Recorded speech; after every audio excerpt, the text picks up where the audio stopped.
Jesus is great. Jesus is amazing. Some might even say that Jesus is perfect. I think in Jesus' lifetime, there was only one person who ever rightfully criticized him, and that was his mother. You know, the Bible is full of these stories where Jesus is a living example of God's love. And there are not any stories where Jesus is the bad guy or Jesus does something wrong, except one. Except that one time, Jesus called a lady a dog. Good morning. Happy Friday to each of you. If you're reading along with the New Testament with me this Lent, then today, Friday, you're reading Mark 7 through 11. Mark's a good gospel, full of action, lots of stories of Jesus healing people and doing the right thing.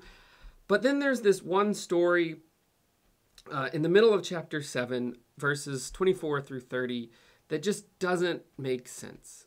It's a complex story, and there's a lot of background here that we need to understand so we can really get the full picture. But basically, Jesus calls a lady a dog. So what's going on here?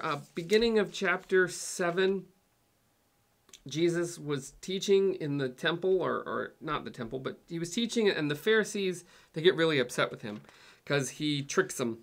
And so then Jesus has to flee. He has to run away. He has to get out of town. And so he leaves the country. He literally goes to another country called Tyre in the region of Sidon.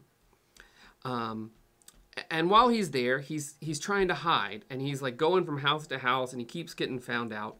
And then this woman comes up to him.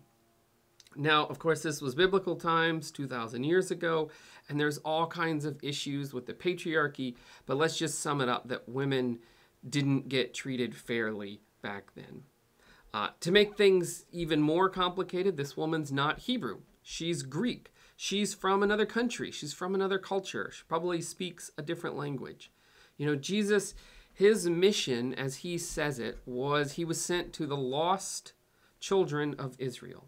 That means that he was there to help the Hebrew people and to help them find their way and to renew the promises. He was not yet called to the Gentiles. So now we have this story where Jesus is on the run. He's trying to get a break maybe, and then he gets encountered by this Greek woman. And I want to read verse 27. And Jesus said to her, "Let the children be fed first. For it's not fair to take children's food and throw it to the dogs." No matter how you slice it, Jesus called this woman a dog. And that's pretty shocking. There's a lot of theologians, mostly male theologians, who've written about this passage to try to defend Jesus's words and actions here, maybe some loophole where Jesus didn't utter a racial slur. And those theologians, of course, they're mostly men, so they would rush to defend Jesus and leave the woman hanging. Now, I've studied this passage a lot, and here's the conclusion I've come to. Yeah, Jesus insults this lady. And yeah, it was probably wrong and hurtful. And just because it was socially accepted at the time doesn't mean that it wasn't wrong. But here's the bottom line. Jesus changes his mind, and Jesus heals the lady's daughter like she asked him to.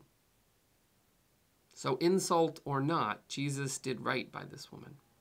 You know, Jesus lived in a world full of sin including racism and sexism and prejudice and bias and hatred, very much like we have today.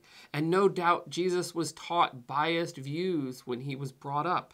And Jesus had to overcome those biased views just like each of us have to do. Jesus had to overcome them to do the right thing. And for me, that gives me hope. Because if Jesus can do that, then that means Jesus is right there alongside me in the struggle. I hope you're enjoying reading through the scriptures this season of Lent. Let me know what you think of this passage in Mark 7. I look forward to hearing from each of you. Take care.